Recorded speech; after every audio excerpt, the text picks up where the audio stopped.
Assalamualaikum warahmatullahi wabarakatuh. Alhamdulillahilladzi amarna bi'tisami bihablillahil matin. Asyhadu an la ilaha illallah wahdahu la syarikalah wa asyhadu anna Muhammadan abduhu wa rasuluhu la nabiyya ba'dah.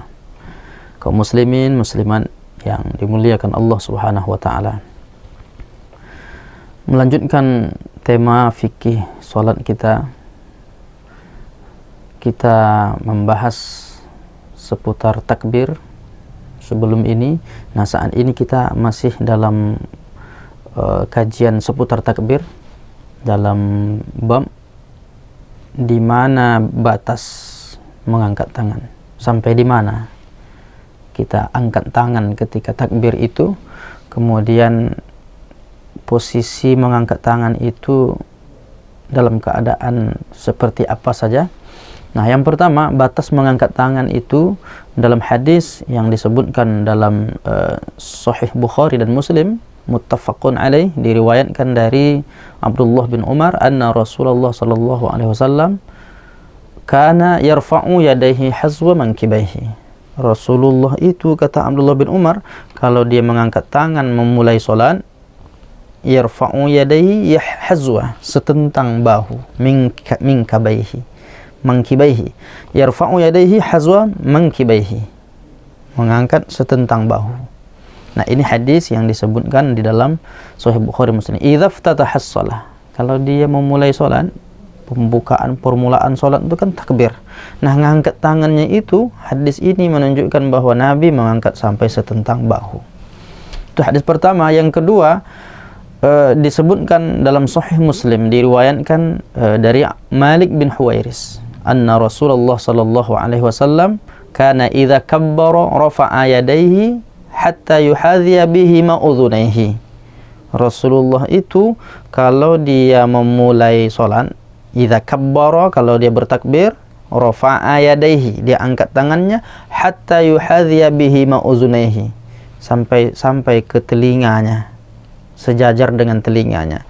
Bagaimana memahami sejajar telinga ini? Sebahagian orang memahaminya ada yang seperti ini, ujung jarinya sampai telinga. Tapi ada hadis yang mendetilkan tentang ini, disebutkan bahwa hatta takada ibhamahu tuhadhi syahmata uzunaihi, sampai ibu jarinya dekat ke daun telinganya. Nah, inilah lebih kurang prakteknya. Tapi andaikan ada orang mengangkat dengan cara yang lebih kurang, yang pasti dia sejajar dengan telinga, masuk dalam kategori yang dibenarkan dalam mengangkat tangan. Ada yang mengangkat tangan setentang bahu, ada pula yang sampai ke telinga. Kemudian bicara kita tentang posisi. Posisi mengangkat tangan dalam sholat itu dalam keadaan apa saja. Sebahagian orang mengangkat tangan menurut seleranya, padahal mengangkat tangan itu dalam hadis-hadis misalnya disebutkan dalam Sahih Bukhari, itu disebutkan bahwa mengangkat tangan itu hanya di 4 tempat, 4 posisi. Kapan saja itu mengangkat tangan? Diriwayatkan dari Nafi Maula Ibni Umar.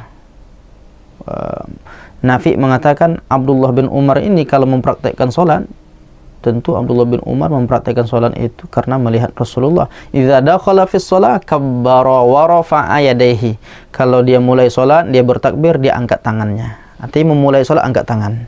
Wa idza raka'a, kalau dia mau ruku', kalau dia ruku', rafa'a yadayhi, dia angkat tangan lagi. Wa idza qala sami'allahu liman hamidah, kalau dia mengucapkan sami'allahu liman hamidah, dia pun rafa'a yadayhi, dia angkat tangan lagi. Dan yang keempat, wa idza qama minar raka'ataini, kalau dia bangun dari 2 rakaat, rafa'a yadayhi, kalau bangun dari 2 rakaat dia angkat tangan lagi. Artinya mengangkat tangan itu di dalam sholat di 4 tempat. Kapan saja, di saat seperti apa saja.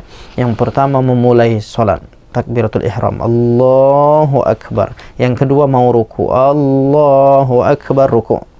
Yang ketiga bangun dari ruku, sami'allahu liman hamidah. Dan yang satu lagi, setelah selesai tahiyat awal, lalu kemudian berdiri, maka dia pun melafazkan takbir dan mengangkat tangan lagi, Allahu akbar. Nah, di 4 posisi itu saja mengangkat tangan di dalam sholat. Sebahagian orang karena tidak teliti atau belum menemukan hadis seperti ini, dia angkat tangan setiap gerakan. Bangun dia dari rakaat pertama. Rakaat pertama masih berdiri, kemudian ruku, i'tidal, sujud, duduk antara sujud, sujud lagi, berdiri, rakaat kedua dia angkat tangan lagi. Padahal itu bukan tempatnya. Atau dia mau sujud jadi angkat tangan, duduk antara sujud angkat tangan, sujud lagi angkat tangan. Itu tentu tidak pada tempatnya. Mengangkat tangan dalam sholat itu hanya di 4 tempat. Jadi kita simpulkan tema singkat kita ini, ada 2 yang kita bahas ini. Bagaimana batas, sampai di mana batas mengangkat tangan? Yang pertama yang hazwa mankibaihi, sampai sebahu, setentang bahu. Yang kedua sampai ke telinga. Kemudian pembahasan kedua kita tentang posisinya, bagaimana posisi atau di mana saja kita mengangkat tangan itu. Maka ada 4. Yang pertama memulai sholat, takbiratul ihram. Yang kedua ketika kita ruku, kita angkat tangan lagi. Yang ketiga sami Allahu liman hamidah, i'tidal. Dan yang keempatnya bangun dari 2 rakaat. Artinya itu tidak terjadi pada sholat subuh, karena sholat subuh itu tahiyat awal sekaligus tahiyat akhirnya. Tapi selain sholat subuh yang 4 lagi, maghrib ada tahiyat awalnya, naik ke rakaat ketiga, zuhur ada, isya ada, asar pun ada.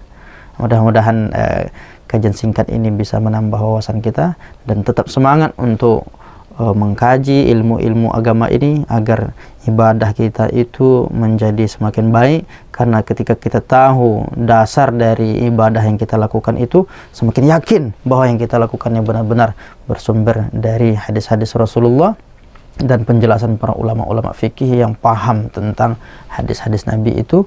Maka kita sami'na wa ata'na, mengikut para ulama. Al-ulama warathatul anbiya. Terima kasih atas perhatiannya. Billahi taufiq wal hidayah. Wassalamualaikum warahmatullahi wabarakatuh.